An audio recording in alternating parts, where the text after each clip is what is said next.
Wangwana, tarehe 27 mwezi wa Mei 2023, historia iliandikwa pale CBD ya Nairobi. Historia, watu wachanganuzi walikaa kwa newsroom wakadiscuss event ya pale KICC tarehe 27 Mei. Wakajiuliza, ni nani huyu kijana huyu anakuja kurewrite vitabu za history? Ni nani anafund huyu kijana, sababu hii haiwezi kuwa pesa ya Roiro hii. Huyu jamaa anaosha pesa na nani huyu? Lazima tuchanganue, tujue jamaa mbona anapepea hivi. Kama hukuwa pale ulihata, lakini usitie shaka, manake hiyo kitu yote ilirekodiwa pale, unaipata kwenye link sasa. Unaweza pre-buy hii link mapema. Utulie tu nayo, tulia until wakati wata-release officially around mwezi wa Julai pale. Ingia pale njugush.co.ke, jishikie link yako mapema. Uiweke wapi? Kwenye kwapa. Ukae nayo, utulie tu. Manake wakilizi namna hii, bas ni kuenda sana wadau. Mtapenda. Bana, kazi ilipigwa proper. Yani vichekeshi vina mpaka rojo. Unatoka pale umesikia fiti moyoni, unasikia umeshiba. Yani nunueni link guys. Tunawategemea itao. Naweza piga hiyo kelele yote alafu njugush.ke guys. Good.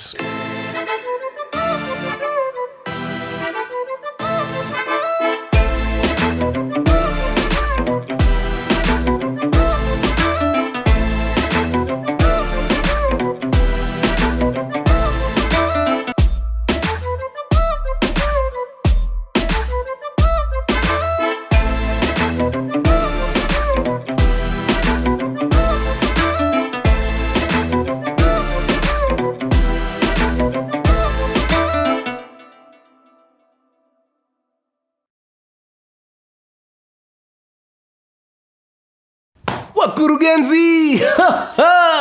My man, headline hitters kama kawa, and if you see Mkurugenzi in the building, you just know he's got the juice, man. Mko salama wadau? Kabisa nafurahi sana kuwacheki. Coming to you with another one, headline hitters kama K. Na leo mazee tunataka tucheze lokali kidogo.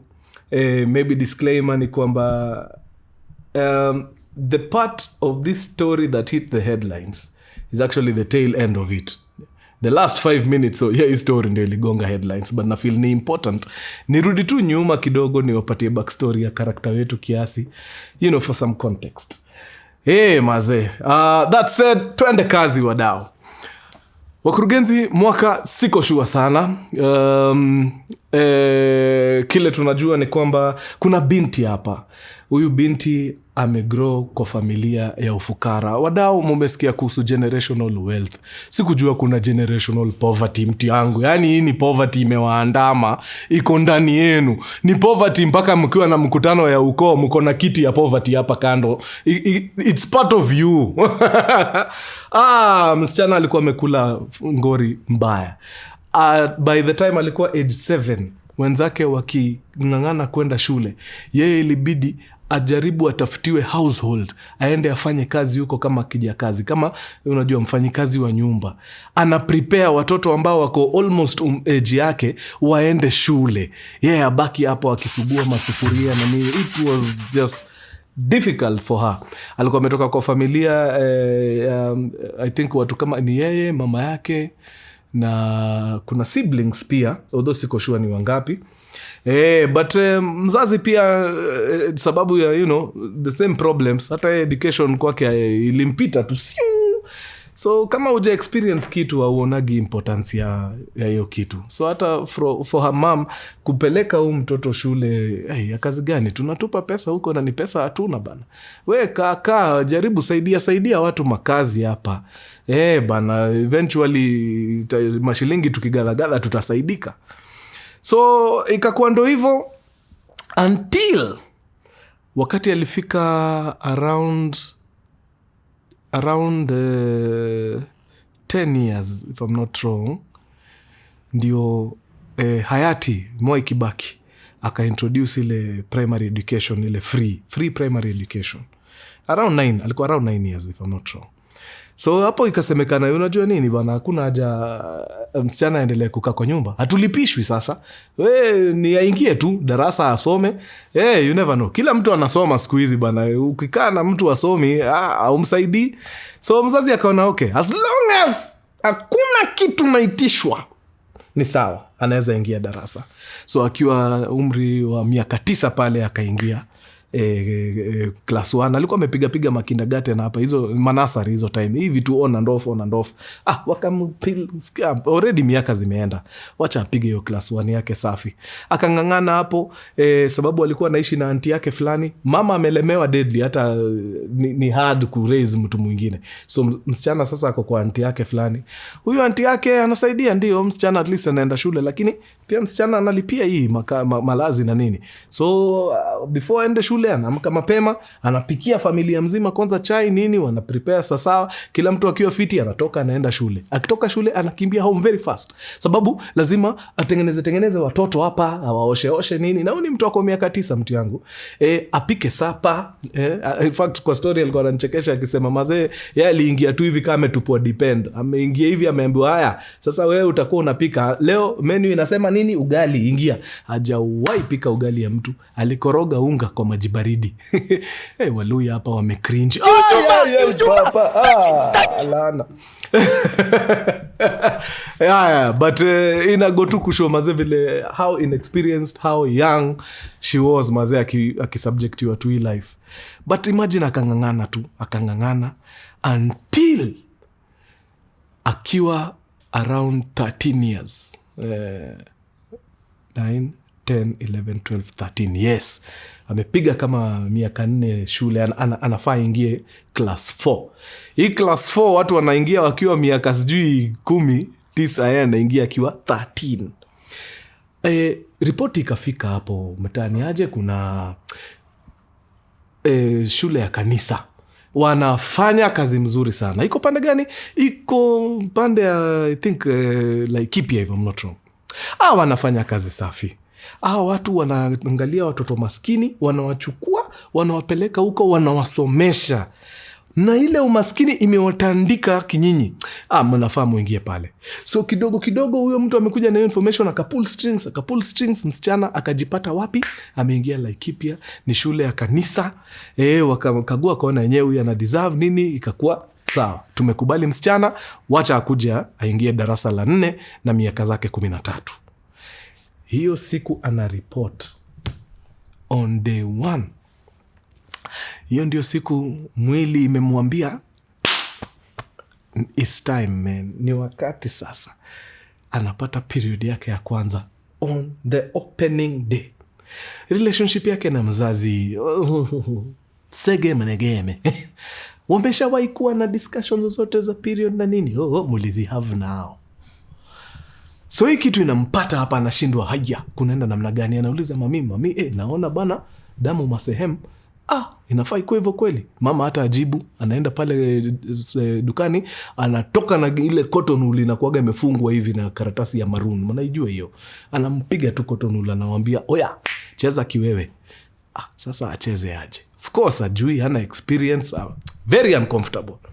But as anaadmitiwa, aka-open up kwa one of the teachers pale, naweza waita teachers ama helpers. Kuna unajua hizi NGOs waga kuna watu wanakuja kuvolunteer hapo. So aka-open up kwa mmoja wao, akamwambia mazee kuna vile na bleed hapa mazee, nimepigwa kikoto nula hapa nashindwa, tunafaa tucheze hivi kweli? So ndio hao akamwambia usijali nini, wakamjenga, wakampatia vifaa vile vinahitajika nini.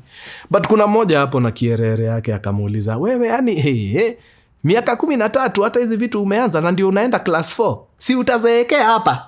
The things we tell kids, na mali yuko alambwe na jirafu huyo mtu. Haya, ameingia pale, amesettle. Ni shule ya kanisa kabisa. Father ako pale, ndio ana run mambo yote.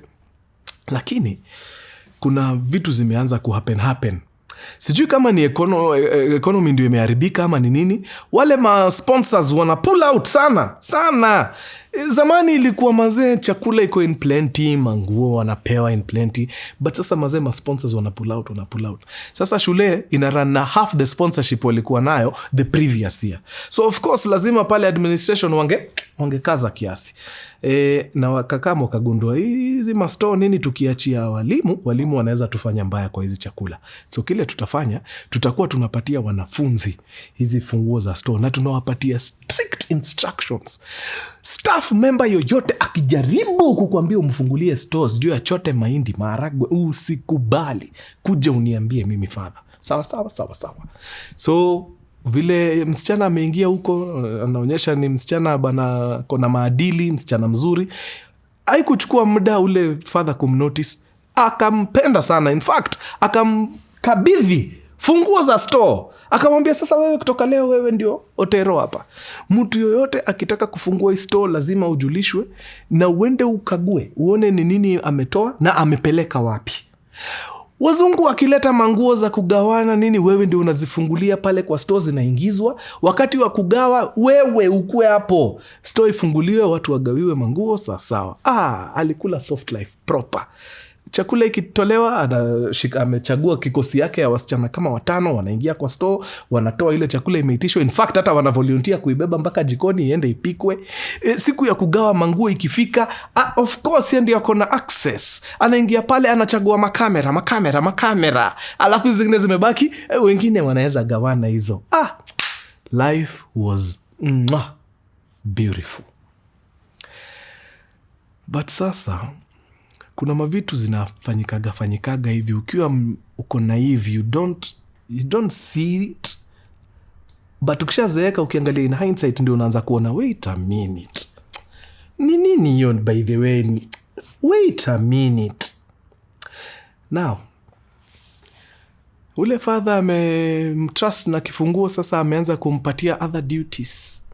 Anamwambia in fact, ukiwa na time unaweza kuja hata kwangu nisaidie kufanya chores kidogo hapa na pale.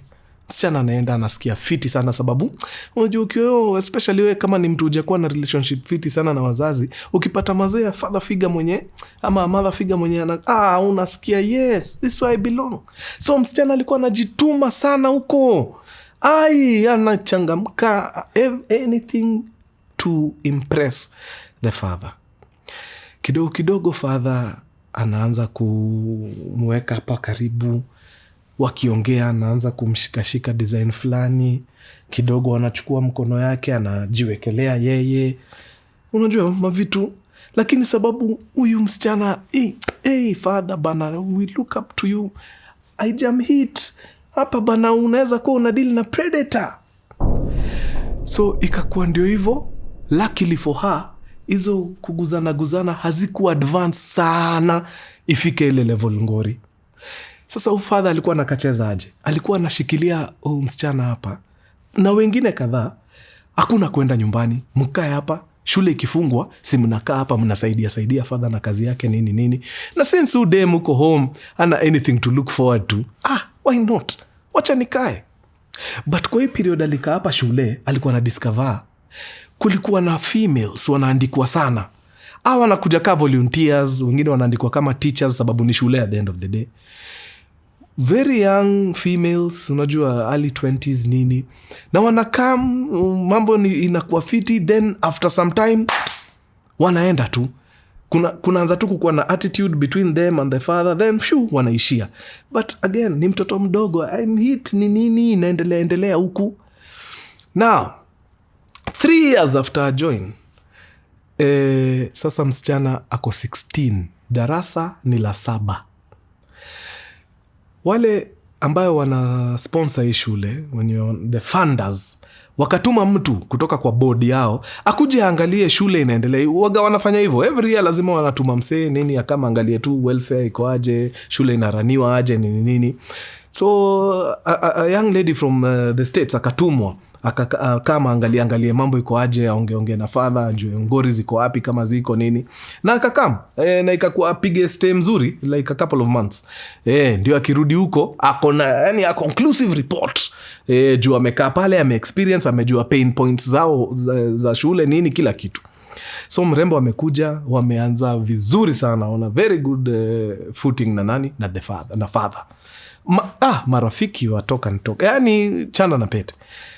But over time hii relationship ikaanza kukaa, ina deteriorate. Of course looking back sasa in hindsight, mdema na come kurealize the reason why hii relationship pia na mzungu ilianza kuenda sege menegeme ni kwa sababu zile vitu huyu father alikuwa anajaribu kufanya na mimi, alikuwa pia anadai kufanya na wasichana wengine. Na apart from mimi, kuna wengine today kama mimi tu, maybe slightly older, wameingia kwa hizi vitu, wameenda mpaka steps zenye mimi sijafika. Hizi ni vitu sasa eventually alikam kuanza kunotice, but at the time ako hivi bado haelewi. So ule mzungu si amekaa ameshagundua huyu father ni mtu wa aina gani. Akajiambia kama mimi nimetoka huko kwa, unajua wale wanafandi shule, jamaa haniogopi, wasichana amekuwa akiwafanyia nini. So akaanza ku-identify ni wasichana wagani wamekuwa close sana na father. Anaanza kuwatoa hapo kidesign. Unajua pia huwezi ambia mtoto usikae na father, ni hatari, atakufanya ABC. Mtoto ni mtoto, ataenda tu ambie father, unajua mzungu alisema nisikae na wewe utani. So alikuwa na watoa kidesign. Anawambia tu si poa kukaga na unajua mandume, fanyeni vitu zenye zimewaleta hapa, ukimaliza kusoma enda cheza nini, mambo ya kuenda kwa nyumba ya father wacha, si good manners. Unajua alikuwa anaifanya kidesign. But father naye pia si kumbafu, alikama kaanza kudiscover kitu. How come wale wasichana ambao nilikuwa close nao, all of a sudden mzungu sasa anataka tu akae nao 24/7. Inamaanisha basi watu nikawa washaanza kunipangia. So kama hivyo ndio wanataka tukacheze, tutakacheza. So akaamua kama mbaya haribu relationship na kila mtu. Wale walikuwa mapetu wake sasa ni kukulishwa ngori. Unafanya makosa kidogo hivi unapigwa punishment kama maabusu. Yani kuna times walikuwa wanapiga ngori, wanapigishwa magoti the whole day. Usiku unaambiwa endeni mkule mlale, asubuhi mnaamka kumop the whole school. Mpaka unashindwa ni nini, what's happening? So relationship ikaanza kuharibika. At this point ndio msichana anaanza kukumbuka, wait a minute, by the way sina kuagana kwetu. Tukifunga shule naweza kuwa hata naenda home kucheki watu waendeleaje, since hapa kidogo mambo haini bambi. But before afunge kuna mwalimu alikam. Huyu mwalimu alikuwa mzuri, Madam Rosafi. The best they'd ever had. Sasa madam kufika, anawafundisha kidogo. Of course father ameanza ile mambo. Madam akaona uongo mbaya, siwezi kaa kwa environment kama hii. Hata sidhani alimaliza miezi 3, akainua mkono akasema haiwezi, acha mimi nichangamke niende. So madam akatoka, lakini walikuwa very close na huyu msichana sasa mwenye story yetu ya leo. Very close. In fact, departure ya huyu madam iliuma mdem sana. Juu at least alipata mtu yani wanaelewana. Sasa alafu tena ndio huyu anaenda. Sad. So akaenda. Shule ikafungwa for the first time in 3 years. Mdem akaenda home. But akiwa tu mtaa anajiambia hapana, ule madam ni wa nguvu. Lazima nitamtafuta. So wakafungua shule. Hapa ni around towards class 7 ikiisha. Of course relationship haiko sawa. Ule father sasa ndio ameharibika deadly. Iko time walitoka hapo shule mazee wakaenda kupiga mwalimu fulani push. Then vile mwalimu alienda, badala ya kurudi wakajiambia since wewe kwenu si mbali na hapa na nasikia mko na miti sijui ya maembe ama ni nini, si tuende kwenu kidogo tukule maembe alafu turudi. Ilikuwa ni kikosi ya watu kama 5 au 6. mmoja wao kwao haikuwa mbali na walikuwa na mafruits. Wakaamua twende sana. Wakaenda kwa hiyo shamba, wakachuna matunda wakisikia fiti. Baba ya mtoto akatokelezea. Ile tuki unajua hawakuwa na anticipate atatokelezea. Kumbukeni hii orphanage hao watu huaga wanalala huku boarding. Wasee waendagi home. Kama huyu amepiga miaka 3 hajaenda home. Huyu mwingine pia hajaona huyu baba yake in, sometime. Akakuwa excited, akaenda akamkimbilia. Baba nini? Of course baba anashindwa. We si unafaa ukwe shule. Akamwambia tulikuwa tu tumekaa kukula fruits kidogo alafu turudi. Baba akamwambia ina mambo, lakini naona time si poa, rudini shule. Sawa. Na wakajipanga fiti wakarudi chuo. Kumbe baba alipiga simu kuuliza shule, kwani watoto sasa mnawaachilia? Wangu nimekuwa naye kwa shamba tukikula hapa rada. No, si poa watoto pia wakuwe wanaachiliwa hivi. Of course hiyo inapata watu huko off. Father anaambiwa, wale watoto kuna watoto walihepa bana, but wako njiani wanarudi. Akapatiana firm instructions. Hao watoto wakifika wapige magoti hapa kwa gate, na the rest of the journey mpaka kwa administration block wakuje na magoti. Hii kitu. Kumbukeni ground ni mawe, kokoto, nini. By the time unafika administration huku ni bruises, tupu. Wakapigishwa magoti hapo mpaka kukakuu siku deadly. Keni kesho mnaosha shule mzima.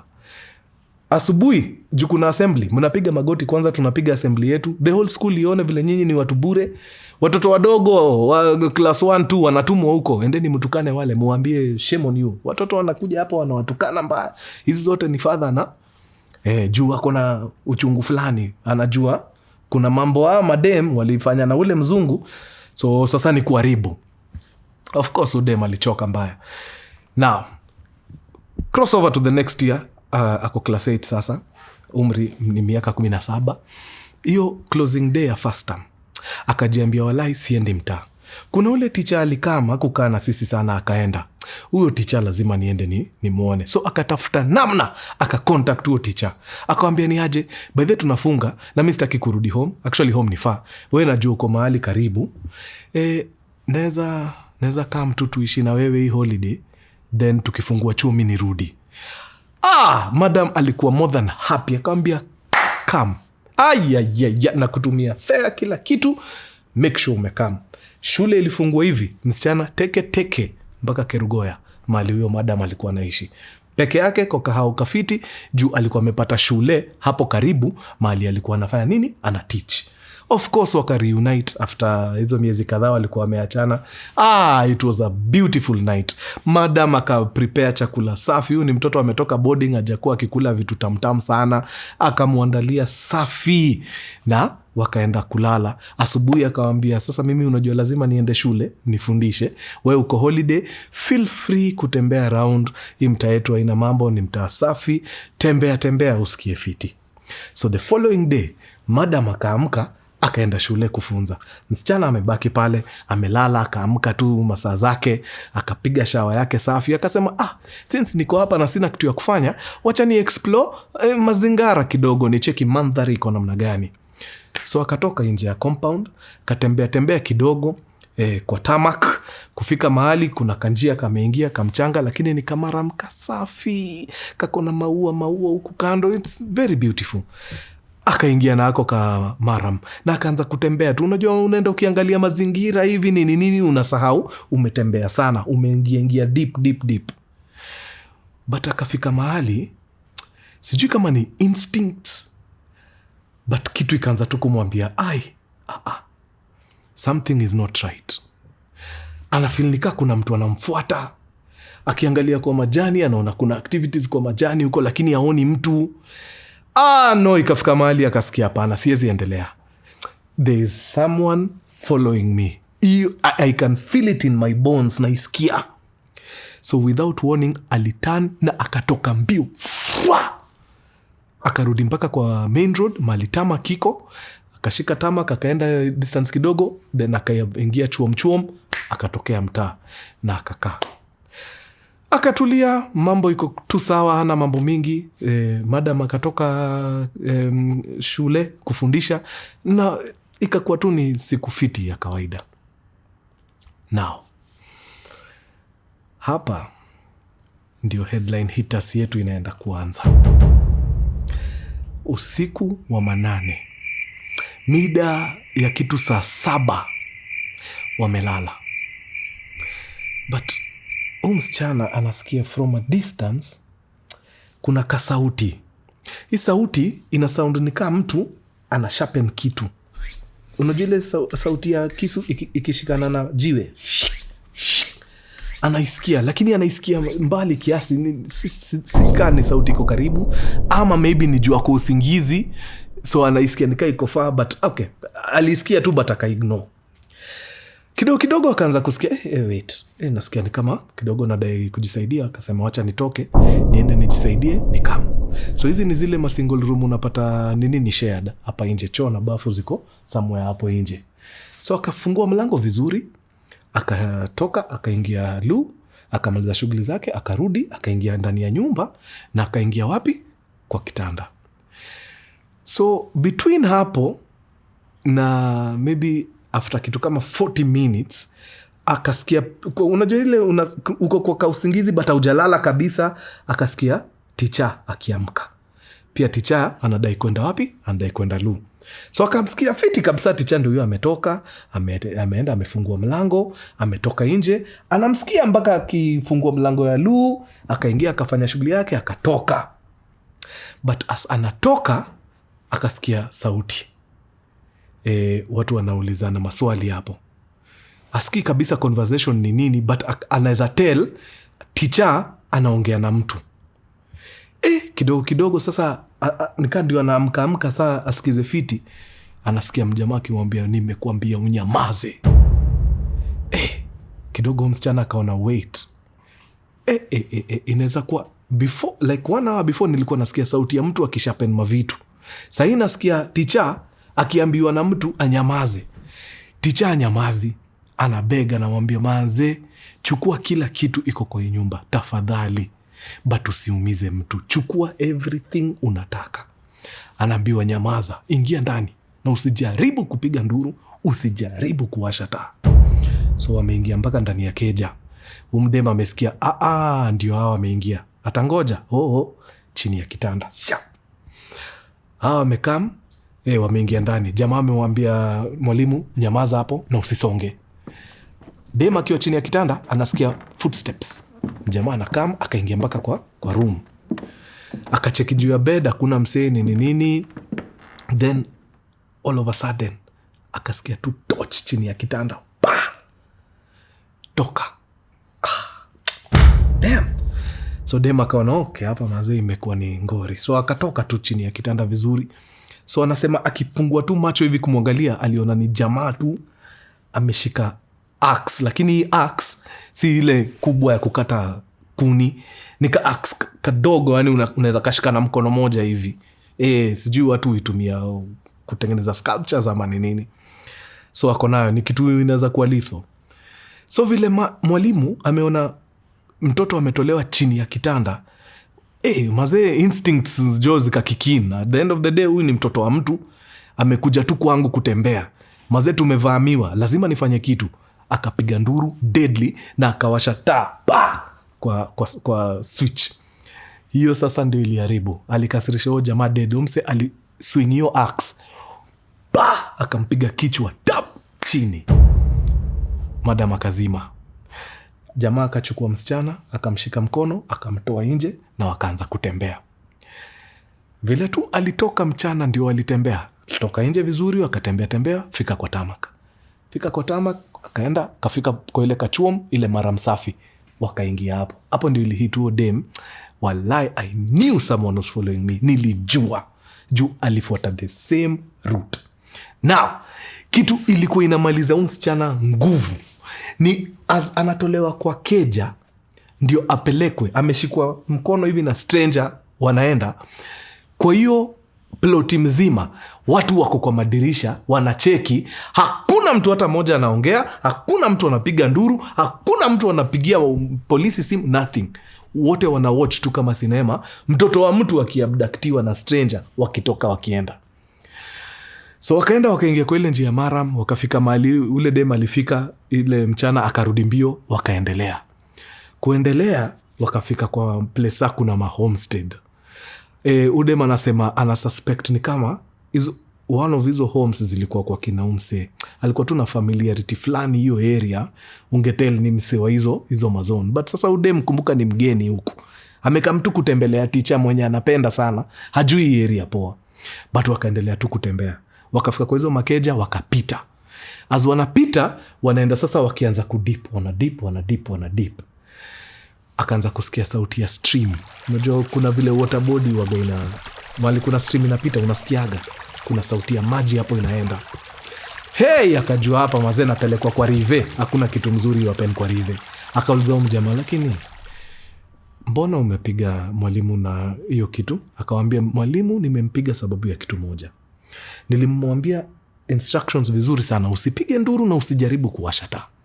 Hizo vitu tu nilimkataza, ndio amefanya, ndio kwa maana amekula shoka. Wewe ukikooperate, imagine utarudi safe and sound.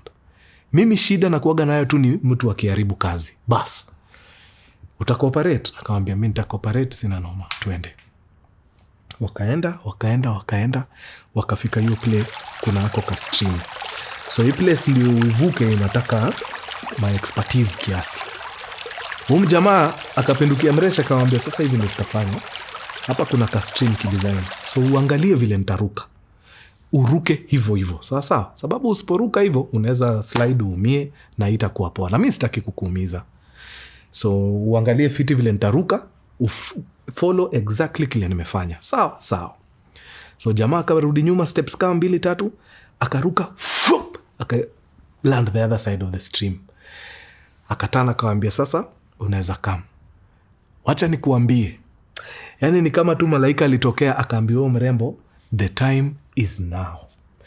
Jamaa amekuleta mahali mpaka mnavuka ka stream hapa. Wewe unafikiria mtu anapanga kukurudisha ukiwa hai? Wewe jiulize tu. Dem akasema, walai kama kuna siku miguu nitategemea ni leo. Alipiga turn, akapiga mkuki fulani, Omanyala angemuitisha notes.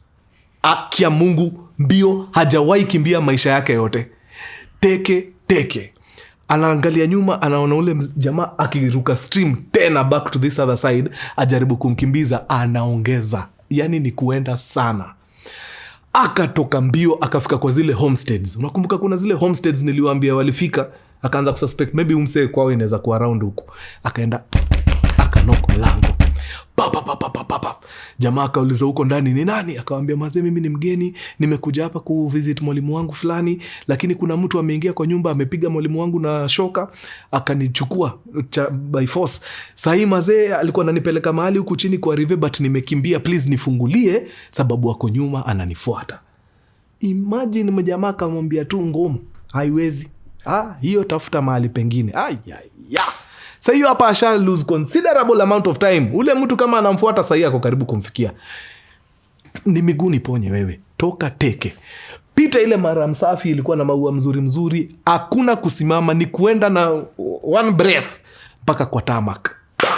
Fika kwa tarmac, kula left hapo haraka faster, kimbia, fika karibu na machuo mza kuingia home, ingia chuo mteketeke, akaenda akajipata wapi? Home pale kwa ule mwalimu. Anafika, anapata polisi wameshafika, wako hapo nje. Sasa ndio majirani wako nje. Ni narrators mbaya. Hata tuliona, hata in fact walitoka hapa unashindwa.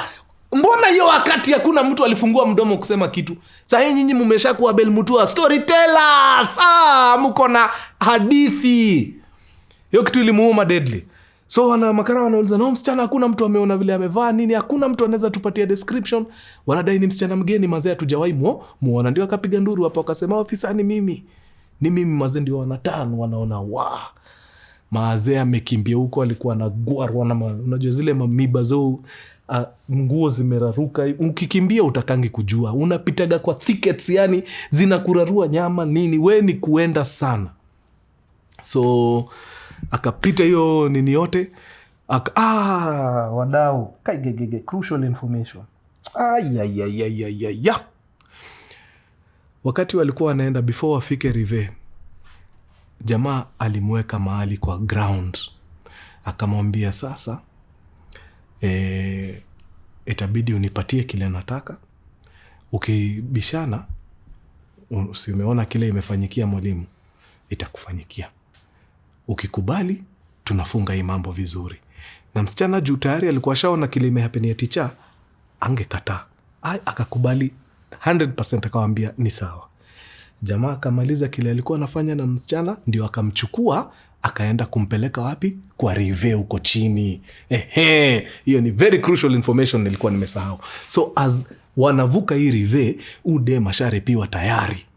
So hapo ndio anajiuliza, jamaa tayari ashani rape. Ile kitu alikuwa anataka si ashapata. Kwa nini tunaendelea kuingia kwa vichaka? Why? Hapo ndio kitu ikamwambia, mtu yangu, huu mtu apangi kukurudisha, fanya kile unafanya. Alitoka mbio deadly. So sasa ndio ametoka mbio, amefika pale, makarao amemwona. The cops were very good. By the way, walimchukua wakahakikisha wamemkimbiza hosi deadly, wakahakikisha mazee kila kitu, test zote zinafaa kufanywa zimefanywa, ile rape kit nini, kila kitu. By the way, the cops were exemplary, splendid. Nurses ndio waliangusha kazi hapa. Nurses patient doctor confidentiality hakuna, au mtu yote tu anaingia kwa nini huyu ndio amerepiwa huyu. Unashindwa ni what? Mastories wanakuja kumpigia hapo, hazijengi mtu. Nurse moja alikama hapo akamwambia, sasa usharepiwa. Usiwahi ambia mtu hautaolewa. Ukiambia mtu umerepiwa, hauolewi. Hii kwama nayo. Sasa dema kwa hapo mazee anashindwa. Sasa kwa nini fault yangu nimerepiwa? So unaniambia hivyo why? Kwa nini? By the way anasema nurses walimchokesha hiyo siku mbaya sana wa hiyo hospitali. I hope mali wako wamerekebisha. Ama walambo na pundamilia. Now, of course, hizo results zikatokelezea, alikuwa ako sawa, ana noma yote, lakini hiyo trauma Johnny, it's insane. So by the time anakam sasa kujielewa fiti, ndio anapata ripoti. Ile shoka mazee ilipiga teacher ilikuwa fatal. Mazee teacher hakumake it. Alidedi on the spot. So before arudi shule, of course mazishi ikapangwa, akaenda akazika teacher. Bas, na akarudi wapi? Kule kwa orphanage, mahali tayari relationship ilishaharibika na father kabisa. Hii time akitoka shule ya kuja kwa teacher, hakuambia father, sababu father of course angeleta noma. Huo dem tuliko sana, akaenda, unaenda kwake kufanya nini? But sasa unaona ngori zishamkumba. Father ashajua hili story.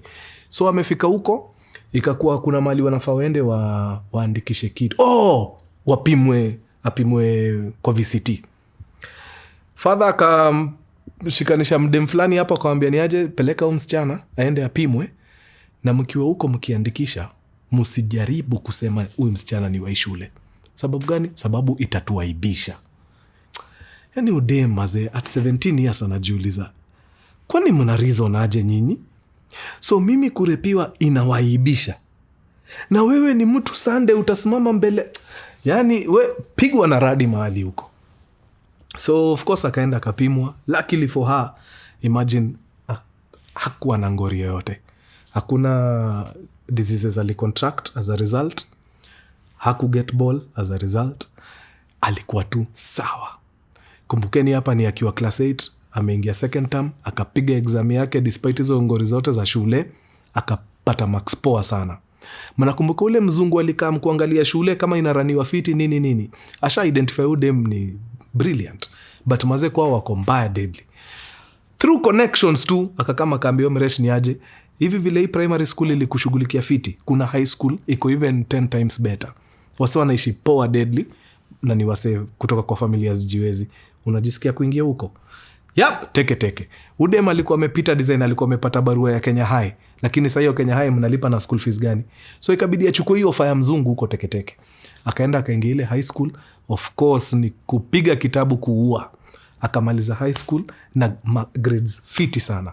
Ule mlami. Sorry. Akakama kamwambia, sasa hii mambo ya nursing unaona ukiweza. Sorry. Dema kaambia deadly, mimi umeona vile biology hapa nimeipiga kuruka. So kuna scholarship iko pale majuu, but ni half scholarship. Tunaweza ijaza, then sisi tukiwa huko juu tujue hii half ingine tunaishughulikiaje. as long as mazee half iko, at least unaweza ingia. Dem akaichukua very fast, akaenda akapiga degree yake safi ya nursing, akamaliza. After degree ya nursing akaingia masters.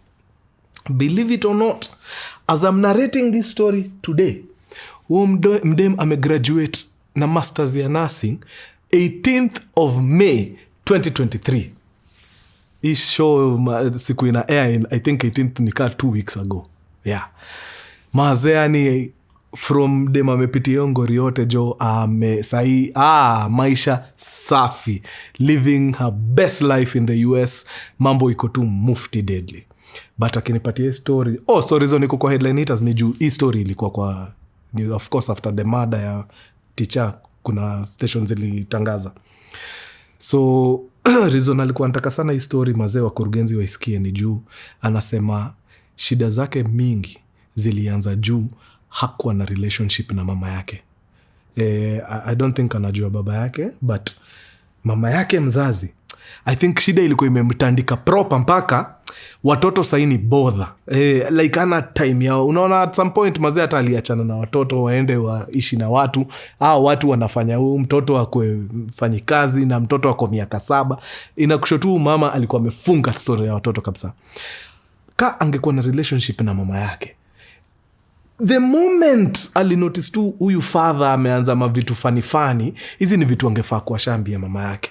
Na wangekabizo mavitu zamani. Lakini juu hakuwa na anyone. Ni bahati huo father hakufika zile levels zenye alikuwa anafika na watu wengine. Sababu kulikuwa na rumors, wengine hata mimba walikuwa nayo. So ni bahati tu yani hakufika hizo ma levels nao. So alikuwa anasema mazee, wazazi jo, kueni tu mabeshte wa watoto wenu.